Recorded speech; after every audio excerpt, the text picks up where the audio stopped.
नमस्कार साथियों, आपका चैनल RK105 में फिर से बहुत बहुत स्वागत है। आज हम बात कर रहे हैं कि रेखा का विभाजन ज्यामितीय विधि की सहायता से किस प्रकार से किया जाता है।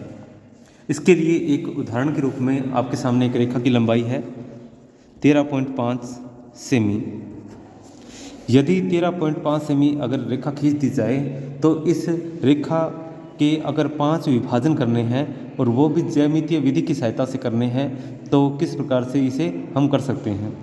यदि आपको स्केल की सहायता से करने हैं तो ये बहुत ही आसान रहता है। इस पर स्केल रखिए और 13.5 सेमी को आपने 13.50 लगाकर, ठीक है, यानी कि 13 के बाद में 5 लाइनें जो है तो 13.50 बटा में आप अगर इसका 5 भाग करने हैं तो बटा में 5 लिखकर और फिर जो आंसर आता है उतने उतने सेमी के निशान ले लीजिए। लेकिन अपने को करने हैं ज्यामितीय विधि की सहायता से, जिसमें 2 प्रकार की विधियां हैं। आप उनमें से किसी का भी चयन कर सकते हैं। दोनों ही विधियां बहुत ही आसान हैं। कि आपने प्रश्न के नीचे जो है अगर लाइनें रखी हुई है इस प्रकार से, अगर उसमें कुछ लेखन कार्य करना है तो आप उसमें लिख सकते हो कि हमने सबसे पहले AB यानी कि 13.5 सेमी की रेखा खींची है और फिर हमने, ठीक है, यानी रचना विधि लिखनी है। जो मैं डायग्राम शीट पर जिस प्रकार से रेखा का विभाजन करूंगा वो ही सेम टू सेम आपने जिस प्रक्रिया के माध्यम से उसे आपने विभाजित किया है उस प्रक्रिया को लिखना है। अर्थात रचना विधि को ही आपने इस लेखन की जो लाइनें हैं इनके बीच में लिखना है। तो चलते हैं डायग्राम शीट के ऊपर। और बता दिया मैंने आपको कि डायग्राम शीट पर आपने 2 प्रकार की रचना विधि दिखानी है। ज्यामितीय विधि में 2 प्रकार होते हैं और पहला प्रकार आपके सामने है इस प्रकार से। ऊपर हेडिंग के लिए थोड़ा ही स्पेस छोड़ना है आपने, जैसे लिखना है डिवीजन ऑफ लाइन, तो छोटे छोटे अक्षरों में लिखिएगा क्योंकि इस पर 2 विधियों को आपने दर्शाना है एक ही डायग्राम शीट के ऊपर, मान लीजिए तो, ठीक है। तो आपने सबसे पहले बिल्कुल सेंटर में ऊपर से पैरेलल स्केल को रख कर, जो है ना ऊपर बॉर्डर लाइन, उससे पैरेलल स्केल को रख कर आपने 13.5 सेमी की रेखा खींचनी है। तो यहाँ मैंने 0 से लेकर 13 और 13 के बाद में 5 तक मैंने ये रेखा खींच दी है, ठीक है। अब अपने मान लीजिए ये रेखा AB है। अब जो अपना A बिंदु है यहाँ से ऊपर की तरफ लंबवत 90 डिग्री एंगल पर आपने रेखा यानी कि लंब को उठाना है।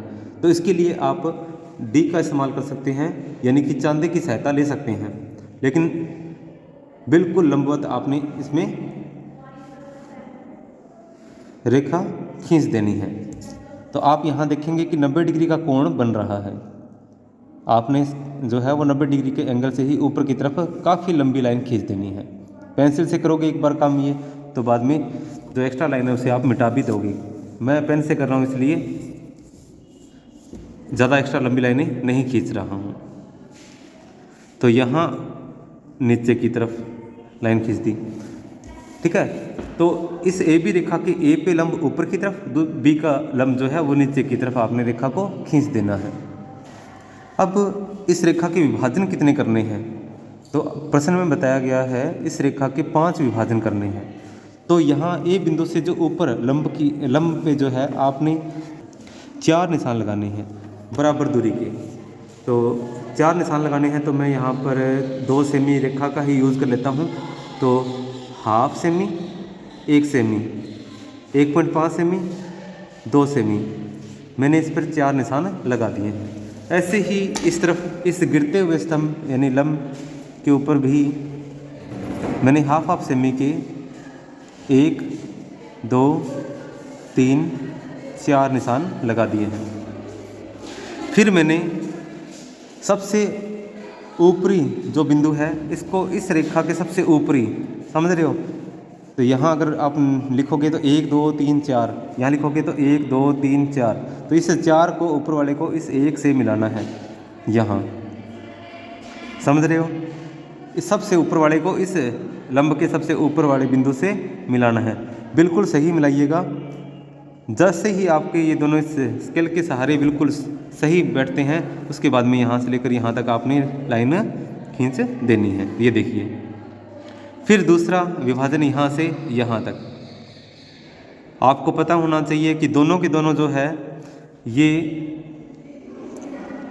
आपस में जो रेखाएं खींची जा रही है ये एक दूसरे के समांतर चलेंगी, आपस में क्रॉस नहीं करेंगी। इसका एक नियम है, ये रेखाएं आपस में क्रॉस नहीं करनी चाहिए, अन्यथा आप गलत कर रहे हो, समझ लेना। आपने तीसरा विभाजन ये रहा, चौथा विभाजन यहाँ से लेकर ये रहा।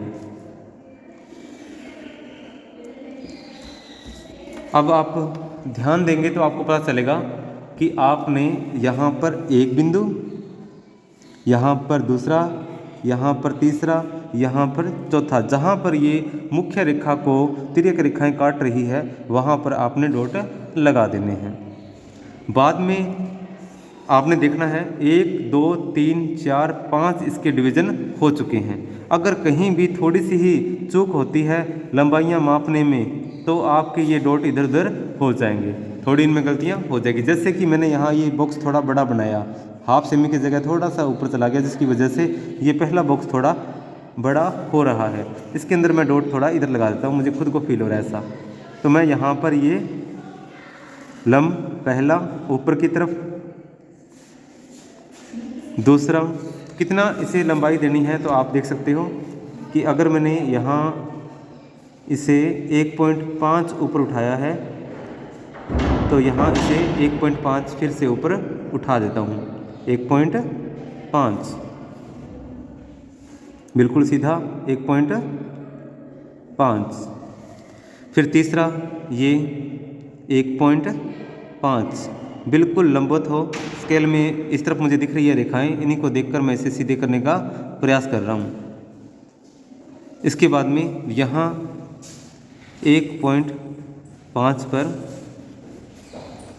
चौथा लंब और यहाँ पर 1.5 पर पांचवा लंब जो है वो बना दूंगा। आप देखेंगे कि इस रेखा के 1 2 3 4 5 डिवीजन हो चुके हैं।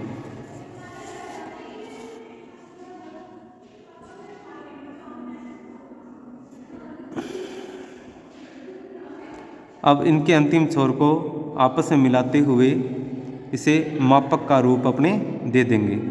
बाद में इसी के हाफ के अंदर जो है बता रहा हूँ मैं आपको कि स्केल किस प्रकार से आपने पूर्ण करना है। अब आप देखेंगे कि आपके सामने जो है ये स्केल बनकर तैयार हो गया है अंदर का ये वाला। तो आपने रेखा का विभाजन कहाँ से किया है, तो इस ए बी रेखा पर, ये जो ए और ये जो बी है, इस रेखा के आपने 5 टुकड़े किए हैं। अब आप देखेंगे कि आपके सामने प्राथमिक भाग यानी कि प्राइमरी डिवीजन इस रेखा के हो चुके हैं। 1 2 3 4 5, ये 5 बॉक्स मैंने इसलिए बनाए हैं ताकि आपको इस रेखा का डिवीजन साफ बराबर दिखाई दे। अब आपने अगर देखिए, अगर ये डॉट बिल्कुल आपने बिल्कुल सही लगाए हैं, इस रेखा को बिल्कुल लंबवत ऊपर और लंबवत नीचे की तरफ उठाया है, तो आपकी ये रेखाएं बिल्कुल सीधी बिल्कुल उसी बिंदु पर आके काटेंगी जहां पर इस रेखा का विभाजन करना है। अब आप देखिए प्राइमरी डिवीजन हो चुके हैं यानी प्राथमिक भाग। अब अपने को करने हैं सेकेंडरी डिवीजन यानी कि गौण भाग। और आपको पता है गौण भाग जो है वो इन प्राथमिक भागों में जो पहला भाग होता है उसी के किए जाते हैं। इसमें आपको करना क्या है, इस रेखा को यहाँ से लेकर यहाँ तक ही मानना है। अब आपने यहाँ पर लंबवत रेखा ऊपर की तरफ उठाई है, तो अब यहाँ से जो लंबवत रेखा है उसे आप नीचे की तरफ गिराओगे। इस रेखा को नीचे की तरफ गिराओगे। कितने गिराओगे, तो आपको यहाँ पर हाफ हाफ सेमी पे निशान लगाए थे आपने, तो आप यहाँ पर भी हाफ हाफ सेमी के निशान लगा दोगे। बिल्कुल एक्यूरेसी के साथ में आपने इसे माप लेना है। यहाँ पर ये देखिए 2 सेमी तक कंप्लीट होता है, तो ये देखो 5 10 mm 15 mm और 20 mm। ये जैसे ही आपको डॉट प्राप्त होते हैं, अब इनको 5 10 15 20 mm यानी कि half semi 1 semi 1.5 semi 2 semi, इनको आपस में आपने क्या करना है, मिला देना है। गलती होगी, ये गलती आपने नहीं करनी है। इस रेखा को यहाँ से नहीं खींचना है। अब मैंने पेन से किया है तो इसको मैं करेक्शन नहीं कर पाऊँगा। आपको मैं फिर से बता दूँ कि आपने जिस प्रकार यहाँ सबसे ऊपर वाले को इस लंबवत के सबसे ऊपर से यानी कि पहले से मिलाया है इस अंतिम बिंदु को, तो यहाँ पर भी आप यही कार्य करेंगे। इस सबसे ऊपर वाले बिंदु को इससे मिला देंगे, ये ठीक है। उसे आप इरेज कर देना, मैं इसमें इरेज नहीं कर पा रहा हूँ। एक, फिर दूसरे बिंदु को इसको किसके साथ, इसके साथ मिला देना है, तो आपने मिला दिया। तीसरे को इससे मिलाना है और चौथे को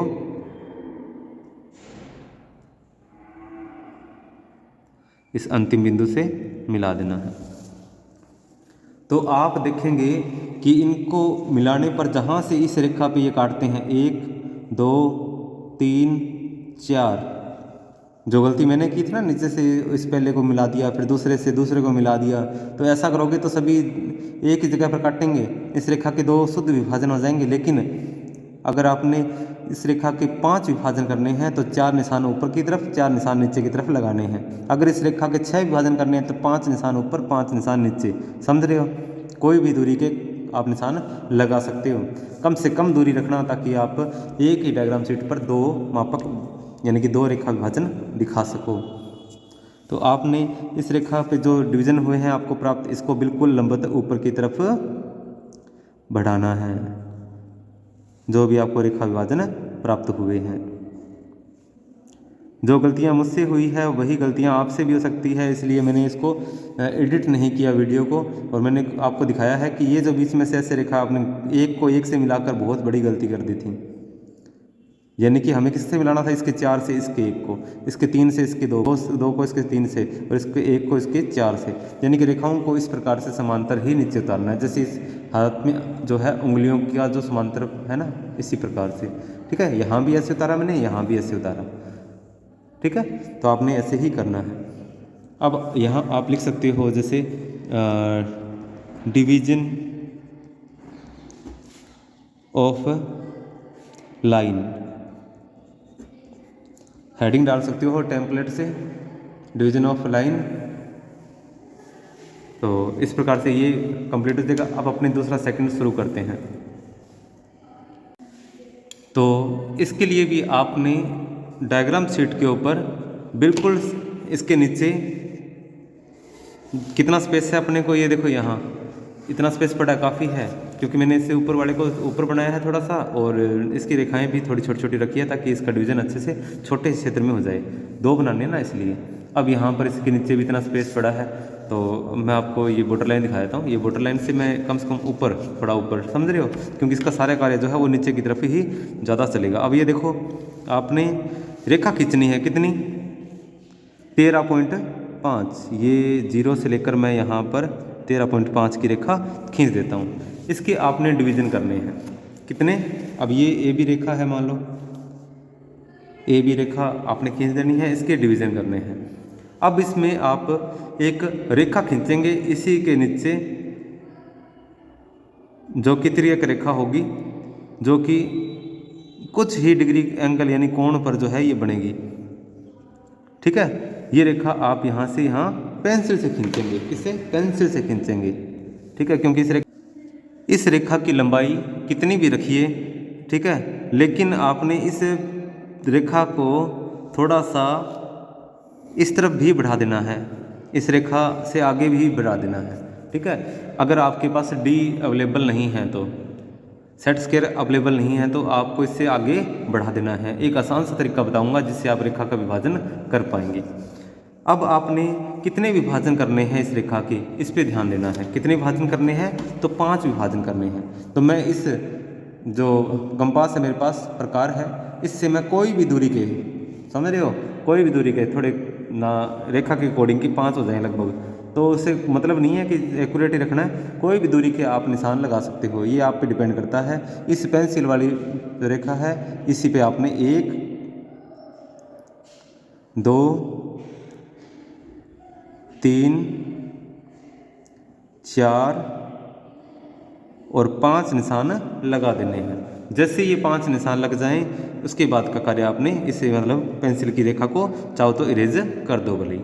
ठीक है, अब आपने क्या करना है, आपने इस रेखा के ये 5वां बिंदु जो आपको प्रकार की सहायता से, समझ रहे हो ना, किसी भी एंगल के अंदर कोई भी रेखा खींची आपने, कोई भी दूरी भरकर उस पर निशान लगा देने, कितने, जितने इस रेखा के विभाजन करने। तो मैंने 5 करने थे, 5 निशान लगा दिए। अगर रेखा के 6 विभाजन करने तो 6 निशान लगते, और वो भी कोई भी दूरी के हैं। ठीक है, अब आपने इस अंतिम जो आपको 5वां बिंदु प्राप्त हुआ है और इस रेखा का जो बी बिंदु है, इसको आपने क्या करना है, आपस में मिला देना है। ये जब आपस में मिल जाए तो आपने एक पेपर लेना है जिसको इतना फाड़ना है इस प्रकार से कि ये और ये के बीच में तो उसकी चौड़ाई हो जाए, मतलब ये ऐसे फाड़ना इतना, और लंबाई जो है वो इतनी हो। तो मैं इसको यहाँ से ये चौड़ाई रख के कोई पेपर लिया, उसके कोने को इस प्रकार से फाड़ता हुआ एक ट्रायंगल शेप का इसे बना देता हूँ। और आपके लिए मैं एक आसान सा तरीका ये बता रहा हूँ, क्योंकि आपके पास मान लीजिए अभी डी अवेलेबल नहीं है। स्केल तो हर जगह अवेलेबल हो जाता है, लेकिन डी अवेलेबल नहीं होती है। तो ये थोड़ा सा इसमें देख लीजिए, थोड़ा सा ही अटैच हुआ है इसके अंदर रेखा में। ठीक है, ये कागज़ अगर इससे ज़्यादा होता तो ये इसको ढक देता, नहीं तो फिर मैं इसको और भी काट लेता दोबारा। लेकिन एक फ़ायदा हो गया, क्योंकि मुझे चाहिए था इसका ये डॉट, यानी इस रेखा के इस कोने को बिल्कुल क्या करना है, आपने समांतर रखना है, जैसे मैंने रखा है। आपको यहाँ पेंसिल का निशान पूरी इस कागज़ के पैरेलल दिख रहा है। ठीक है, और आप देखेंगे तो और अब आपको ये भी निशान दिख रहा है। इसके अंदर आपने इस रेखा, ये जो रेखा जा रही है ना, ये वाली जो तिर्यक रेखा है अपनी, ये रेखा यहाँ पर काट रही है, तो इसके ऊपर से मैं इसको बना देता हूँ। ठीक है, आपने स्केल की सहायता से इसे बना देना है। ठीक है, ये कागज़ कैसा ही हो, इसके ऊपर से ये रेखा को बना देना है। अब दूसरा निशान और आगे चलना है, कैसे मिलेगा, इस डॉट पे आके मिलेगा। आपको पता है यहाँ पर ये डॉट लग गया। अब इस रेखा को, इस पे जो रेखा है ना, उसको इस रेखा पे सेट करना है, और इसका पॉइंट भी अपने को दिखना चाहिए। ठीक है, तो जैसे मैंने इसको इस पर सेट किया बिल्कुल एक्यूरेसी के साथ में, तो मैं इसको क्या करूँगा, यहाँ पर दूसरा निशान लगा दूँगा। इसके बाद में यहाँ से यहाँ रेखा भी खींच दूंगा। अभी मैं रफ खींच रहा हूँ, बाद में स्केल से इसे कर दूंगा। ठीक है, तीसरा निशान मैं देखो यहाँ से जैसे इसको बिंदु के साथ में सेट किया, ठीक है, बिल्कुल एक्यूरेसी के साथ में। आपको लगे कि कुछ कमी है तो इसको रोक लीजिएगा। ठीक है, इसके बाद में आप यहाँ से इसे खींच देंगे, क्योंकि पेपर का ये अंतिम कोना होता है, इसका पैरेलल ये बिल्कुल सीधी रेखा होती है। ठीक है, इसमें कोई डाउट नहीं रहता। इसके बाद में मैं इसको और आगे इस पे ले आता हूँ। आपको समझ आ रहा होगा कि मैं इस रेखा को ध्यान में रख के इसके साथ में खिसका रहा हूँ। ठीक है, ये जो इसके ऊपर मैंने जो लाइन खींची है, ये लाइन जो खींची है ना, यही तो इसी के साथ में रख रहा हूँ, और इसी के डॉट के साथ में, ना ऊपर ना नीचे, सिर्फ इसके साथ में जैसे ही मैच कर जाए, आपने यहाँ से लेकर यहाँ तक स्केल रख के निशान लगा दो, या एक बार इसी से निशान लगा दो, कोई बात नहीं ऐसे, तो आपको इस पे निशान मिल जाएंगे। बाद में इसे स्केल से पक्का कर देंगे थोड़ा दिखाने के लिए। ये डॉट प्राप्त हो गया।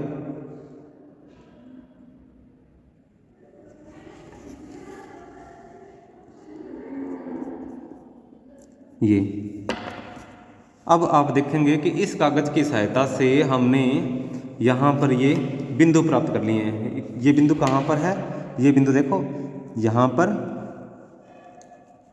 यहाँ पर, यहाँ पर, यहाँ पर और यहाँ पर, ये बिंदु हमने प्राप्त किए हैं। अगर आप थोड़ा सा बड़ा पेपर लेते हैं, मान लो एक, दोबारा से मैं आपको दिखाता हूँ कि अगर ये पेपर बड़ा होता तो इस रेखा का भी इस्तेमाल आपको करना पड़ता जो कि आपने खींची है। ठीक है, मान लीजिए ऐसे यहाँ पर ये आपने पहला निशान, इस रेखा के आधार पे तो निशान लेना है आपने। ठीक है, ऐसे रख लिया, बिल्कुल एक्यूरेट आने पर आपने इसके सहारे क्या रखा, स्केल रखा, और इस पर निशान लगाना है। पहले तो मैंने सीधी लाइन खींच दी थी, लेकिन अब दोनों पॉइंट को आपने अच्छे से मिला के स्केल से निशान खींचना है।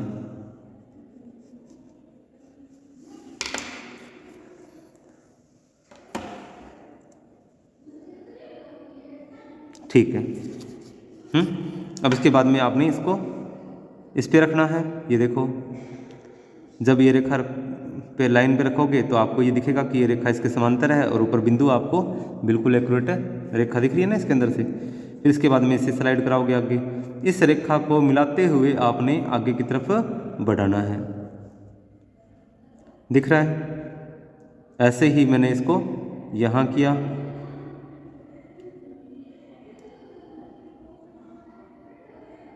ये बिंदु दिखना चाहिए। इसमें थोड़ा सा उसमें जो है वो जितनी लंबी लाइन खींचोगे, बड़ा कागज लोगे, उतना ही प्रॉफिट होगा वैसे। तो यहाँ पर जो रेखा आएगी वो थोड़ी सी इस तरफ, हल्का सा फर्क, देखते हैं कितना फ़र्क पड़ा है। बिल्कुल मामूली सा फर्क पड़ा है डॉट का। और ये अब आपको पता चला कि मैंने ये लाइन जो है वो एक्स्ट्रा क्यों खिंचवाई है, ताकि लंबी लाइन बड़े कागज़ के सारे आप जब इस पर मिलाकर बिंदु से खींचोगे तो आपको जो रियल बिंदु है वो आपको उतनी ही शुद्धता के साथ में प्राप्त होने वाला है। ये आसान सा तरीका है ये, ठीक है। और अब मैं आपको तरीका बताता हूँ वो जो रियल में आपको यूज करना है। यदि आपके पास डी है तो आप इस डी को इस पहले जो बिंदु ये रेखा थी ना, इसका डॉट प्राप्त आपको हुआ था यहाँ से लेकर यहाँ तक, और ये रेखा आपने खींच दी थी, इसी बिंदु के सारे आप क्या करोगे, डी को रख लोगे और प्राप्त करोगे यहाँ से लेकर ये इस रेखा का एंगल क्या है। तो आपको पता चलेगा कि सीधे 90 डिग्री होता है, तो यहाँ तक ये 45 डिग्री है। फिर आप 45 डिग्री मान लिया आपने, 45 डिग्री है बिल्कुल एक्यूरेट, तो उसके बाद में से खिसका कर सेंटर पॉइंट यहाँ पर लाओगे, डी को रखोगे यहाँ पर और 45 डिग्री पर डॉट लगा के रेखा खींचोगे, जहाँ पर ये बिंदु मिलेगा उसे आप डॉट लगा दोगे। इसके बाद में देखो 45 डिग्री यहाँ से प्राप्त किया आपने, जो इस रेखा को इस रेखा से आपको अंतिम को मिलाना है आपस में, यहीं से आपको 45 डिग्री प्राप्त हुआ था, उसको बस अप्लाई करना है इस पे रख के डॉट पे। तो यहाँ पर 45 डिग्री होते ही सीधी रेखा खींच देना, जहाँ काटे वो आपका डिवीजन, यहाँ पे रखोगे 45 डिग्री जहाँ होगा वो आपका डिवीजन, यहाँ रखोगे 45 डिग्री जहाँ होगा बिंदु आपका डिवीजन, यहाँ रखोगे 45 डिग्री जहाँ होगा आपका डिवीजन। शर्त है कि 45 डिग्री इसका एंगल आना चाहिए, इस पहली इस रेखा का, इसको आधार मानकर, इस रेखा को आधार मानकर जो एंगल आपको प्राप्त होगा वही आपका आगे चलेगा। इसी के पैरेलल लाइनें खींचनी है, यूँ समझ। फिर इसकी एक्स्ट्रा रेखा की जरूरत ही नहीं पड़ेगी, इसको यहाँ से लेकर इरेज कर देना, इसको भी इरेज कर देना, ठीक है। अब यहाँ से आप क्या करना, इसको लंबवत रेखा जो है वो खींच देना और ये यहाँ पर इसके डिवीजन हो गए हैं। ऐसे ही अगर आपने यहाँ पर करना है, इस यानी कि प्राथमिक भागों को 5 भागों में बांटना है, तो किसी भी एंगल के अंदर, अब ये एंगल तो रखोगे नहीं, थोड़ा सा एंगल इससे अलग होगा और एक रेखा आप नीचे की तरफ खींच दोगे। मान लो मैं इस रेखा को ऐसे खींच देता हूँ, यहाँ पर भी कोई भी लंबाई की यानी कि दूरी काट लोगे, 1 2 3 4 5 काट लिया आपने, क्योंकि 5 डिवीजन करने हैं, ठीक है। उसमें 4 कटेगी ऊपर वाले में, इसमें 5 डिवीजन है तो 5 ही डॉट लगेंगे, ठीक है। तो यहाँ पर आप इस पहले को इस 5 में से, मतलब इस पूरे भाग की जो रेखा है इसके डिवीजन करने हैं ना 5, तो इस रेखा के अंतिम छोर को इस 5वें बिंदु से मिला दोगे। बाद में कागज़ की सहायता से, अब कागज़ इसमें छोटा वाला यूज़ करते हैं हम, ठीक है। इसमें भी आप देखो, आप इसमें भी सीखो कि कैसे होगा। आपने इस एंगल में कागज़ लेना है कि उसके लंबाई का कागज़ है, ठीक है, इसके बराबर लंबाई का आ जाए, यानी इस अंतिम छोर से इसका आ जाए, ठीक है। इसके ऊपर आपने स्केल से एक लाइन खींचनी है, जब ये एक्यूरेट जो है वो मैच कर जाए एक्यूरेसी के साथ में, तो आपने क्या करना है, एक लाइन खींच देनी है। इस रेखा को जैसे ही आप खींच दोगे, इस पेपर पे ये रेखा आ गई है। अब इसे क्या करोगे, अब आगे स्लाइड करोगे, जैसे ही ये बिंदु प्राप्त होगा और रेखा बिल्कुल रेखा से मैच करेगी, तो आपने दूसरी लाइन भी खींच देनी है। दूसरी लाइन जब खींचोगे तो आपको यहाँ, समझ रहे हो, दूसरी लाइन जब खींचोगे, सॉरी पेपर नहीं हिलना चाहिए, दूसरी लाइन पेपर के ऊपर थोड़ा थोड़ा मैं खींच देता हूँ ताकि इस पर हल्की हल्की निशान आ जाए। सॉरी, स्केल से खींचोगे वैसे तो, ठीक है। तो स्केल से इसके सारे आपने लाइन को खींच देना है, ठीक है, काम ही ख़त्म। अब इसके बाद में फिर इसे आगे की तरफ बढ़ाना है, जैसे ये मैच कर जाए इस रेखा से, तो यहाँ से आपने इसी के पैरेलल लाइन खींच देनी है। इसके बाद में इससे अगले के लिए यहाँ पर आपको लाइन नहीं मिल रही, तो इस रेखा को थोड़ा सा एक बार आगे बढ़ा लो, ठीक है। इसमें अपने को ये बाद में मिटा देनी है, ठीक है। अब इसके आगे मैं इसके अकॉर्डिंग जो है इसे आपस में मिलाता हूँ और रेखा को खींच देता हूँ। ठीक है, अब छोटी रेखा खींच देते हैं। ठीक है, इसके बाद में ये लास्ट बिंदु जो है इसको भी मिलाया, रेखा के अकॉर्डिंग मिलाकर इसे भी हमने खींच दिया। आपको यहाँ पर ये जो है वो 5 विभाजन प्राप्त हो गए इस रेखा के, और इस पर आप डॉट लगा सकते हैं और इनको आप ऊपर की तरफ लंबवत उठा भी सकते हैं। ठीक है, इनको आप लंबवत ऊपर उठा देना अच्छे से। ठीक है, ये कार्य जो है वो ब्लैक पेन से ही करना है आपने, सॉरी, का को ऊपर की तरफ आपने उठा देना है। तो ये आपका ये बनकर तैयार हो जाएगा।